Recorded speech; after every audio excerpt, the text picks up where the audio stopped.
Oi, gente do bem. Vamos apoiar as publicações da Fundação Bezerra de Menezes? É só curtir, se inscrever no canal, ativar as notificações e compartilhar com os amigos. Simples assim.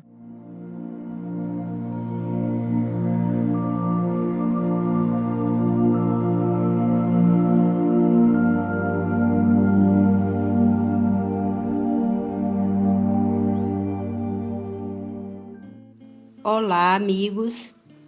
Dando continuidade ao estudo do Evangelho segundo o Espiritismo, no seu capítulo 16, Não se pode servir a Deus e a Mamon, nós vamos comentar sobre o item desigualdade das riquezas.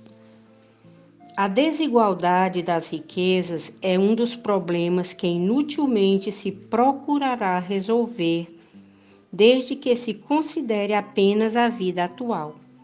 A primeira questão que se apresenta é esta: por que não são igualmente ricos todos os homens? Não o são por uma razão muito simples, por não serem igualmente inteligentes, ativos e laboriosos para adquirir, nem sóbrios e previdentes para conservar. É, aliás, ponto matematicamente demonstrado que a riqueza repartida com igualdade a cada um dará uma parcela mínima insuficiente, que, supondo efetuada essa repartição, o equilíbrio em pouco tempo estaria desfeito pela diversidade dos caracteres e das aptidões que, supondo-o possível e durável, tendo cada um somente com que viver, o resultado seria o aniquilamento de todos os grandes trabalhos que concorrem para o progresso e para o bem-estar da humanidade, que, admitido desse ela a cada um necessário, já não haveria o aguilhão que impele os homens às grandes descobertas e aos empreendimentos úteis.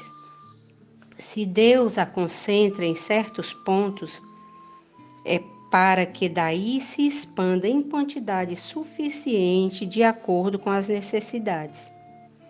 Admitido isso, pergunta-se por que Deus a concede a pessoas incapazes de fazê-la frutificar para o bem de todos. Ainda aí está uma prova da sabedoria e da bondade de Deus.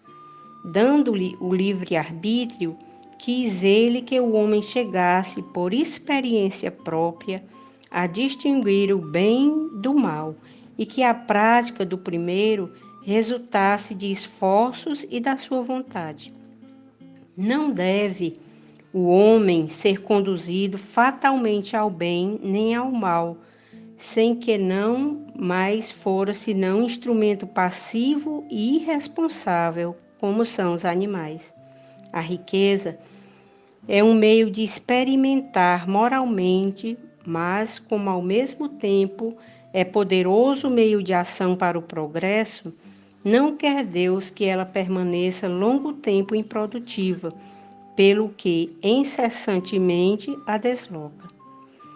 Cada um tem de possuí-la para se exercitar em utilizá-la e demonstrar o uso que sabe fazer dela. Sendo, no entanto, materialmente impossível que todos a possuam ao mesmo tempo, e acontecendo além disso que, se todos a possuíssem, ninguém trabalharia com o melhoramento do planeta, ficaria comprometido. Cada um a possui por sua vez. Assim, o que não a tem hoje, já teve ou terá noutra existência. Outro que agora a tem, talvez não a tenha amanhã.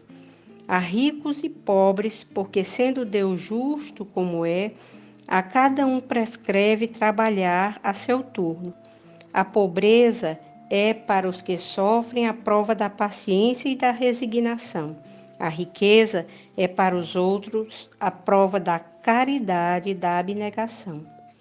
Lamentam-se, com razão, o péssimo uso que alguns fazem das suas riquezas, as indignas paixões que a cobiça provoca e pergunta-se: Deus será justo dando-as a tais criaturas? É exato que o homem só tivesse uma única existência, nada justificaria semelhante repartição de bens da terra. Se, entretanto, não tivermos em vista apenas a vida atual e, ao contrário, considerarmos o conjunto das existências, veremos que tudo equilibra ou se equilibra com justiça. A origem do mal reside no egoísmo e no orgulho. Os abusos de toda espécie cessarão quando os homens se regerem pela lei suprema da caridade. Bem, amigos, o que podemos colher dessa narrativa bastante oportuna de Kardec é que a riqueza, numa expressão mais abrangente, é aquilo que traz satisfação e realização do que almejamos. Já numa definição menor, é a soma dos valores econômicos ou bens que possuímos. Nos mostra também Kardec que a vivência da pobreza tem como premissa o desenvolvimento da paciência, da resignação e principalmente da capacidade de superar esse desafio. E a riqueza objetiva transpor as barreiras do egoísmo, do orgulho, do materialismo e o aprender da partilha, atendendo às necessidades alheias. Kardec faz também interessante menção a dois aspectos. Primeiro, que se os bens terrenos fossem divididos em partes iguais, em pouco tempo essa igualdade desapareceria, desde que cada um usaria de acordo com a sua capacidade, sua aptidão, seu talento. Uns então lograriam êxito e outros não. E o segundo aspecto é que se cada um na terra recebesse apenas o necessário, haveria o desfalecimento dos grandes empreendimentos, das grandes descobertas, e o bem-estar social e a evolução humana estariam comprometidos. A riqueza e a pobreza são fatores que, se não levarmos em conta a lei da reencarnação, o processo do nascer, morrer e renascer sem cessar, a lei divina nos parecerá injusta. No entanto, sabendo que essa não é a nossa primeira existência reencarnatória na Terra, é interessante avaliar que a escassez de bens e valores econômicos que estamos vivendo no momento podem ter causa em vidas anteriores. Isso pelo mau uso dos bens que havíamos conquistado, aplicando mal, desperdiçando, guardando com avareza, com medo de perder. Se hoje vivemos desprovidos e na escassez dessas necessidades, não significa que devemos nos conformar, mas procurar um meio justo e honesto para minimizar ou debelar tal situação. E o que tem em abundância precisa compreender a necessidade de amenizar os infortúnios alheios.